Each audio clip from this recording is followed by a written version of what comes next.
नमस्कार, मैं आपके साथ विभा उपाध्याय और आप देख रहे हैं न्यूज 18 बिहार झारखंड का डिजिटल प्लेटफॉर्म।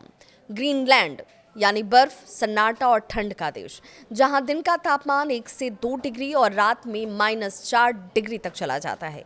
लेकिन इन बर्फीले देश में आज आग सुलग रही है। अब इस आग की वजह क्या है? अमेरिका के राष्ट्रपति डोनाल्ड ट्रंप को लेकर सवाल उठ रहे हैं। आमतौर पर शांत रहने वाला ग्रीनलैंड इन दिनों उबाल पर है। यहाँ लोग सर्दी से बचने के लिए घरों में रहते हैं, लेकिन इस बार हालात बिल्कुल अलग हैं। शनिवार को हजारों लोग बर्फ से ढकी सड़कों पर उतर आए। इसे ग्रीनलैंड का अब तक का सबसे बड़ा और सबसे संगठित जन आंदोलन बताया गया। दरअसल डोनाल्ड ट्रंप एक बार फिर से ग्रीनलैंड पर अमेरिकी नियंत्रण की बात को दोहरा चुके हैं और इसी के खिलाफ उबाल है। इसी के खिलाफ लोगों में नाराजगी है। ग्रीनलैंड के लोग खुलकर सड़कों पर उतर आए हैं। प्रदर्शनकारी का साफ संदेश है कि ग्रीनलैंड न बिकेगा, न अमेरिका का हिस्सा बनेगा। ग्रीनलैंड की राजधानी नूक में ऐसा दृश्य पहले इससे कभी नहीं देखा गया।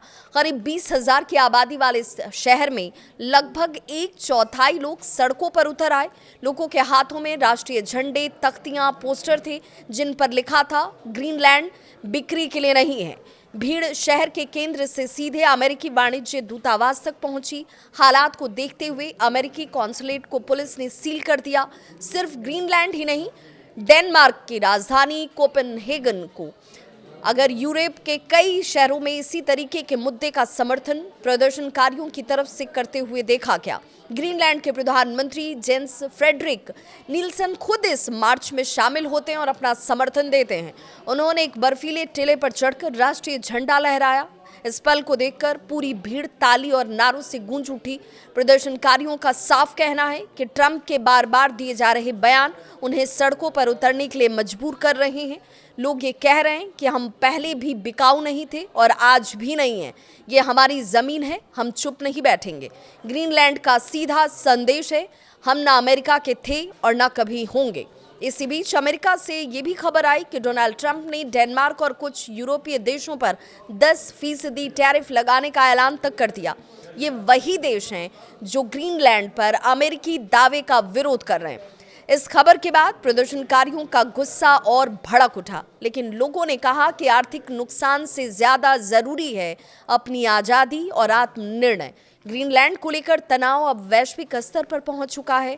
फ्रांस, जर्मनी, स्वीडन और नॉर्वे जैसे नाटो देशों ने नार्कटिक क्षेत्र में सैन्य तैनाती की घोषणा तक कर दी है। डेनमार्क का कहना है कि ये कदम आर्कटिक की सुरक्षा मजबूत करने के लिए जरूरी है।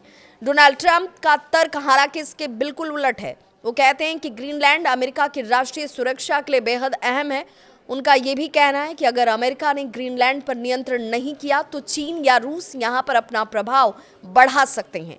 हालांकि रूस ने इस दावे का मजाक भी उड़ाया और व्हाइट हाउस साफ कर चुका है ट्रंप पीछे हटने वाले नहीं हैं। ट्रंप ने जून तक का वक्त देते हुए ये भी कह दिया कि अगर कोई देश इस मुद्दे पर अमेरिका के साथ नहीं आता है तो इस पर 25% तक का टैरिफ और बढ़ाया जाएगा।